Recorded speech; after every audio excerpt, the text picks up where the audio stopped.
Hey everybody, welcome back to the Brenda Yvonne channel. Of course, I'm your girl Brenda Yvonne. Here at my channel, we do fun reviews, recaps, and discussions of all of our favorite shows. This particular video, we are talking on Love and Marriage Huntsville. Of course, this is season 10, episode 2. I think it's titled I Am Kin Enough or something like that. Anyway, before we get into the video, please don't forget to hit the subscribe button. This channel is still a growing channel. I just got back active. We're doing reviews literally this week. Going to try to do as much as I can before I get really busy again with school starts. School starts back like towards the end of August. So we'll see. Try to do what I can again. I did take quite a bit of a break since the last video was back in April. So it's good to be back. It's good to be back. But you have priorities anyway. But I appreciate y'all subscribing, everyone who commented, reached out, saying, welcome back. I really appreciated the love and support for me to be able to leave and come back and still be supported. That feels really amazing. And I don't take that lightly at all. I don't take that lightly. I really do appreciate all of y'all for rocking with me. Make sure y'all hit that thumbs up button, share the video where you like to share your content. And comment down below. Let me know what y'all thought of this episode. This dang show, man. It was interesting, though. It's an interesting episode, I guess. Let's just get into it. So, I'm gonna try to go scene by scene this time if I can. Anywho, let's see. First scene was Ken and Trish met up with Kimmie and Maurice to talk about Marquez walking in their house unannounced. Just walking to the door, he didn't ring the doorbell, he didn't knock, he didn't call, he didn't text or nothing. Okay. So, and the issues they continue to have with him. So they were mad because he was getting into it with Trisha's new gym buddy, Miss Sharon. But Miss Sharon was coming in hot. Miss Sharon was doing too much, okay? And why was Miss Sharon in this episode at the little meetup? Like there was no need, no reason for Sharon to be there. There was no need for Sharon to be there. Anyway, so they were talking about their issues with Marquez. And it's the same old with that. And I guess they're trying to ask Kimmie and Maurice about their co-parenting thing with Kiwa. I can't remember how to say her name. Anyway, Maurice's first wife. So they flash back to that reunion episode when she was on the reunion. That was like, I think that was season 1 or season 2. I can't remember, but those were the good old days. I remember that. That was a good reunion. I remember that part. But anyway, but the thing is, Maurice's first wife, Kaiwa, I think that's her name, Kaiwa, she lives in Michigan.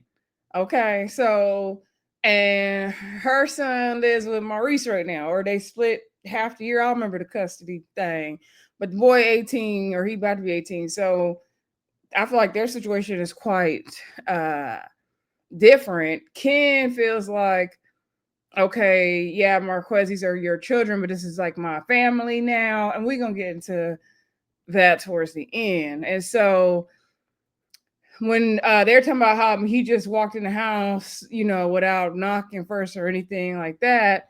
And they were saying, like, Kimmie in the confessional was like, there's no other side to that story. And they were saying with divorce, so there's 2 sides of the story, blah, blah, blah. And like Maurice and Kimmie were trying to kind of give them advice, but then they were cutting them off and they're just complaining about Marquez.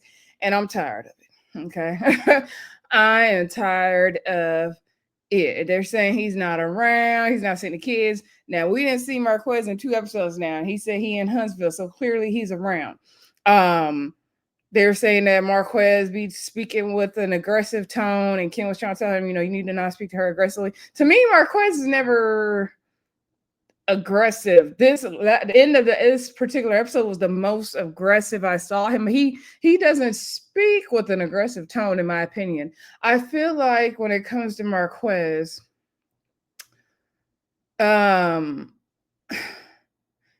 he is delusional. Like, he be playing, right? I don't take him seriously. He be lying. He creates stories and narratives in his head, in my opinion. However, I don't feel like he's doing all these things that he says he's doing.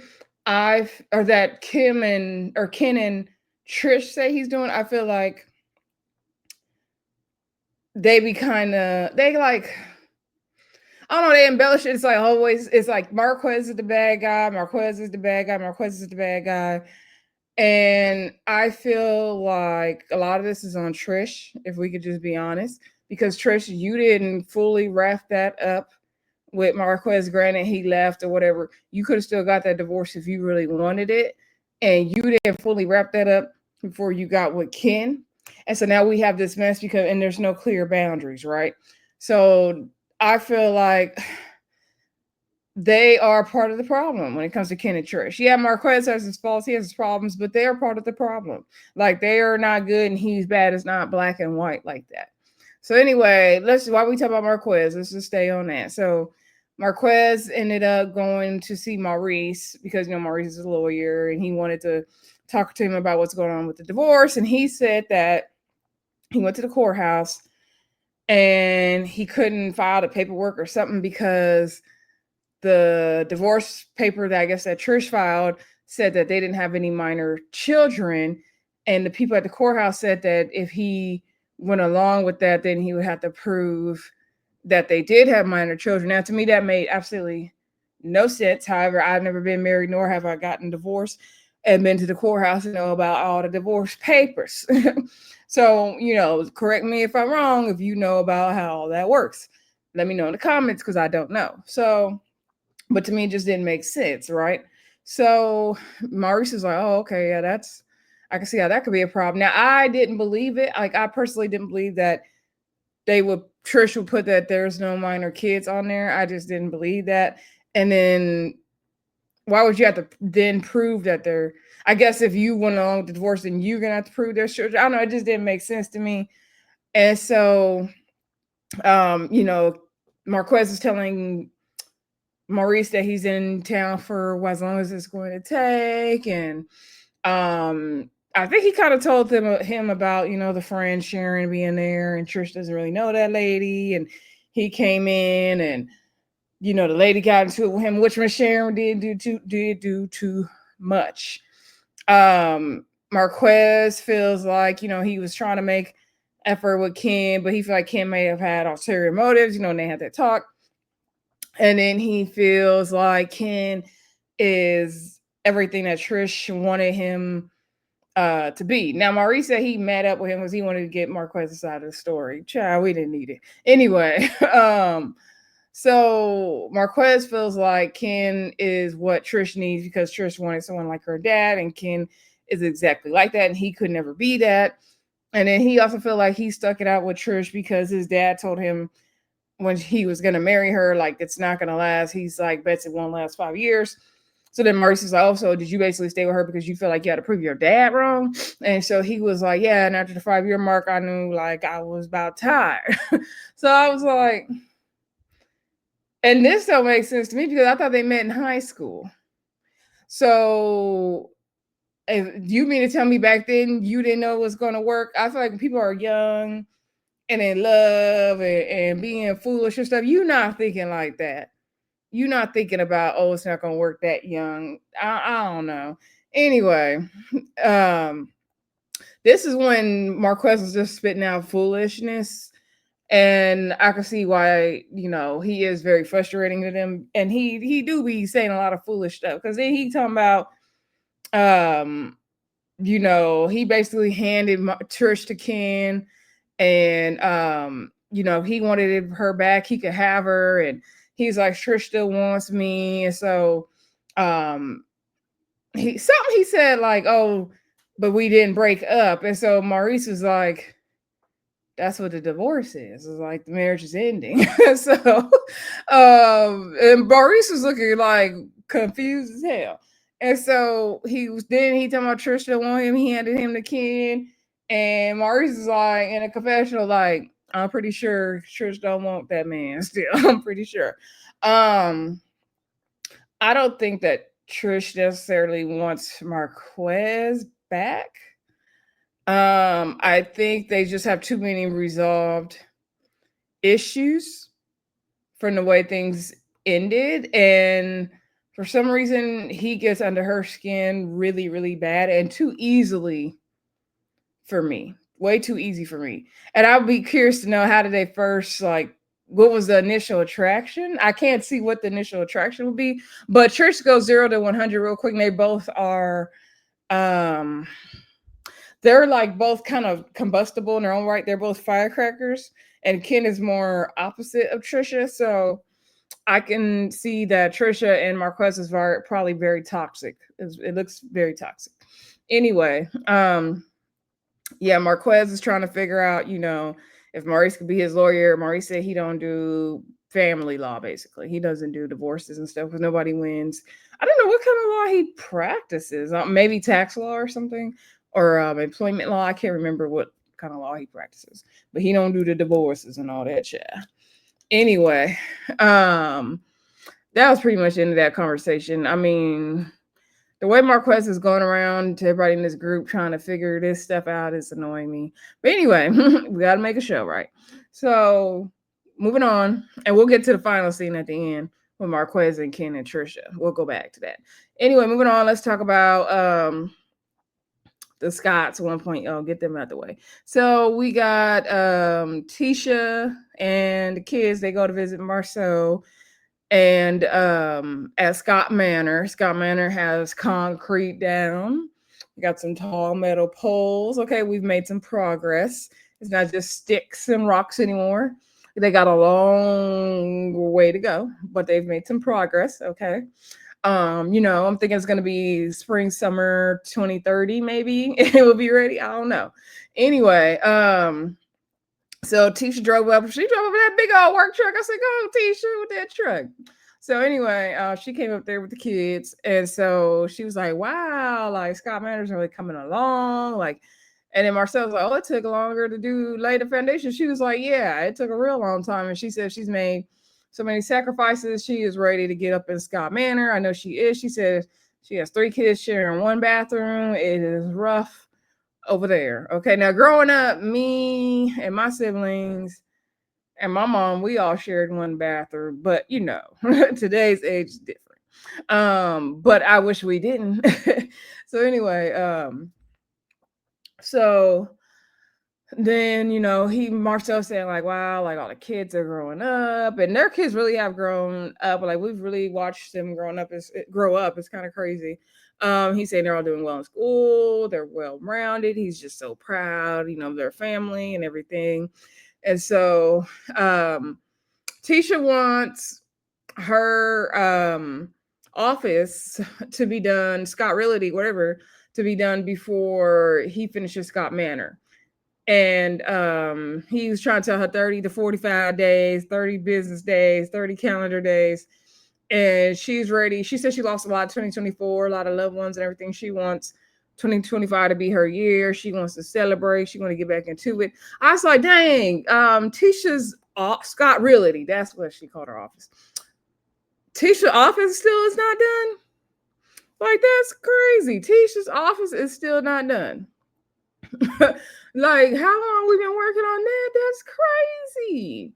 Anyway, Marcel's also helping Kimmie and Maurice with that Jordan Lane project, and he feels like Kimmie tells him one thing, and Maurice tells him another thing, and he don't know what to do. And teacher's like, well, you need to be listening to Kimmie, because I'm pretty sure it's mostly her project. And yeah, you need to be listening to Kimmie. And so Marcel telling me, oh, it's just so hard to communicate. Da, da, da. Anyway, you probably don't want to listen to Kimmie, you're going to listen to your brother, and that's probably what the problem is. And I would like to see more scenes between him and Kimmie about Jordan Lane, and for us to see what the hell's going on at Jordan Lane. I believe it's supposed to be a restaurant, right? Tisha want to have this celebration thing, and they're talking about their son wants to go to Michigan, but Tisha doesn't want him to go that far, but Marcel's fine with it because he's from Michigan. Anyway, she wants to have a celebration, and she wants to include her mom because her mom got the food truck going and all that. Marcel's like, oh, we ain't trying to do all that. He ain't trying to include Miss Wanda in the celebration. She wants to bring her out to Scott Manor to see, so she can see where she gonna be living at. And he's like, she gonna be somewhere out there in the woods. Anyway, he talking about, oh, you got you a man, girl. You got you a man. I'm like, okay, Marcel. Anyway, Marcel swear he be doing the most and don't be doing nothing at all. Anyway, We also seen the scene with Tisha and the son in the car with her son MJ, and it was his birthday that day, and she had picked him up from school and asking him, how his day was with his birthday and everything, and saying that he, what did she say? She was 25 when she had him, and he turned 18 in 2025 or graduated 2025. So he was like, oh, it's like you planned it. So he kind of remind me of Marcel, the way he be talking to her sometimes, which may not be a good thing, right? So anyway, she was saying how she want to get a townhouse around the front corner from the campus because she don't want him to go that far. She needs to be able to reach out and touch him. That's how my grandma was when I went to college. She did not want me to go. She wanted me to be close enough where she could drive to easily reach me, right? I think I went to college. My school was 45 minutes away from my hometown. Yeah. So it was like far enough, but not too far. Which I'm okay with, like, looking back. It's fine. I did want to go farther. I wanted to go to DC and New York and LA, but it wasn't for me, which that's how my life was supposed to go. So, but I understand, what she's saying. But she gotta let her son fly. Tisha, you look good, girl. I'm like, she don't look like she should have no 18-year-old. Go on, Latisha. But she don't want to see her baby leave her. And so she's asking him, is he gonna miss her? And he's gonna miss the dad more. Because he's more like a pillar to him. I was like, oh wow. So Tisha feels like Marcel's the fun parent and she has to enforce all the rules, which is how it typically goes, right? I think that was pretty much all with Scott's. So then moving on to Martell and Destiny. So Martell meets up with Destiny at this furniture store. Martell wants to move Coleslaw into one of his investment properties. Her, their son, and her daughter. Okay, so he's looking for furniture for the house. Now I thought he was trying to sell one of them investment properties, but okay, so you gonna be paying the rent for her and for yourself? Okay, and he said Ariana, aka Coleslaw, is now wifey material, and she takes care of him, and she's respectful, and blah blah blah. She is kind, she's smart, she's important. It's just funny how she became wifey material, and her name is said freely on the show now that Mel left. That's just so funny to me. And I posted a question on X, formerly known as Twitter. I still prefer Twitter. I said, would you still be with somebody if they called you a peasant on national TV? And y'all let me know in the comments. Would you still be with someone after they have called you a peasant on national TV? He couldn't move me in nobody's house. Ain't no way. Nope. But if Ariana like it, we love it. Ariana said she gonna get her man one way or the other, I guess. I guess. Anyway, so Destiny's looking for furniture because I guess she moved her Madani little storefront space downstairs, and it's going to be more of a storefront. So it's going to be workspace still, but she needs to get furniture in there. So that's why she's at the furniture store. So, which looks like a storage building. But okay, so when they were showing the clip of it and the way the doors looked, it kind of reminded me of my the lady who does my hair. Her salon, she's recently moved to like a salon suite, but hers don't look nothing like a storage. It's a very nice, like classy looking building, and it's specifically for salon. So they have a bunch of salon suites in the building, right? So they have different people doing like lashes, hair, waxes, nails, all that kind of stuff. But it's, that's what the whole building is made for people who need like a salon space to have their own little salon suite space. Now, I don't know if that's what Destiny's thing is supposed to be giving, but it definitely gives more storage than that. But hopefully, Destiny can just, continue to get her life together so she can pay her bills and do all the things she needs to do, right? Anyway, child, oh Lord, one of the people texting me from work. Y'all, school start on Tuesday, and I'm just not ready for the people. I just got to prepare my mind and heart for the people. I just can't. I'm just not ready. it just be so much. The parents, the students, my staff, it just be so much. But just say pray for me, y'all. It's gonna be good. We gotta make this money. We gotta, make this money. It's another school year. Here we go. Yeah. I gotta go tomorrow and work in my classroom. Child, I don't even know what time I'm gonna get there. I think I gotta be there at 8:30, but who knows? I know last week, um, on Friday, child, I wrote in to work at like 9 something. Child, I was supposed to be there 8:30. Principal emailing me, talking about where you at. I said, I know she ain't looking for me. I know she ain't looking for me. It was hundreds of people there, and you looking for me.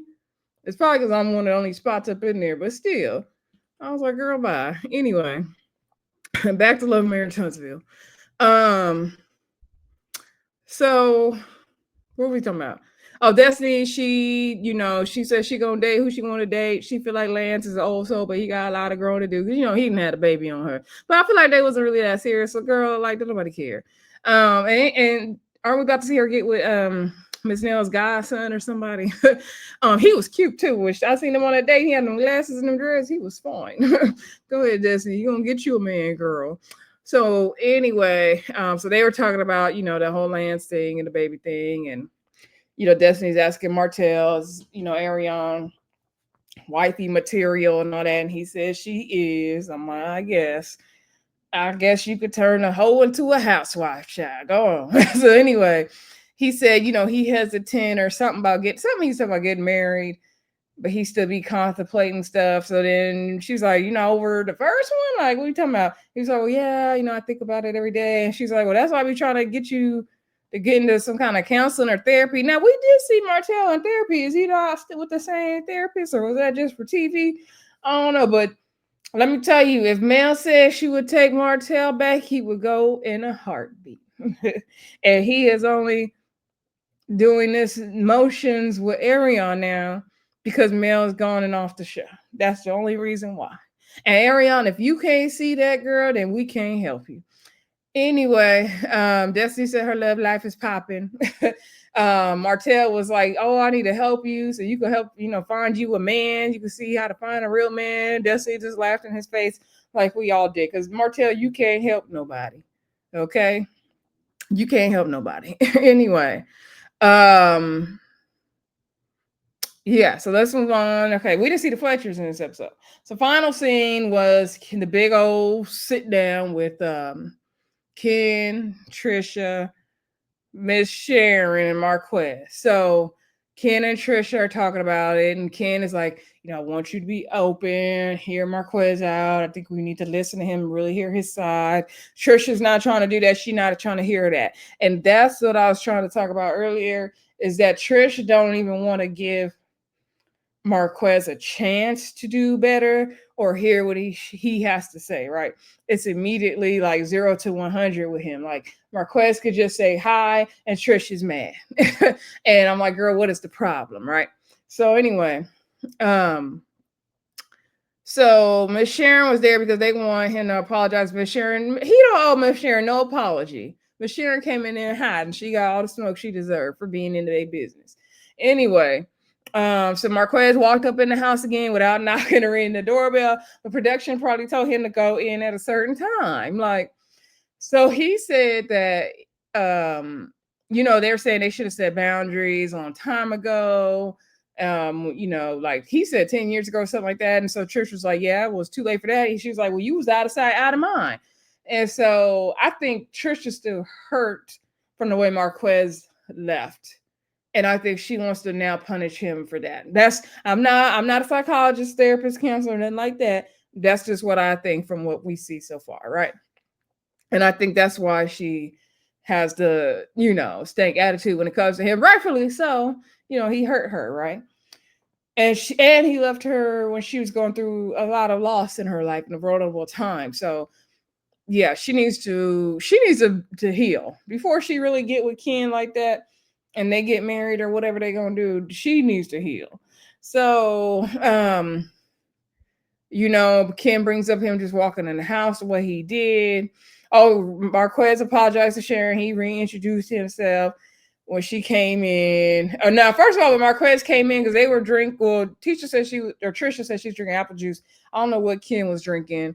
And he was like, "Oh, y'all got something to drink? Like, can I get something to drink?" But then nobody, he kept asking for a drink the whole time, and then nobody give him nothing to drink.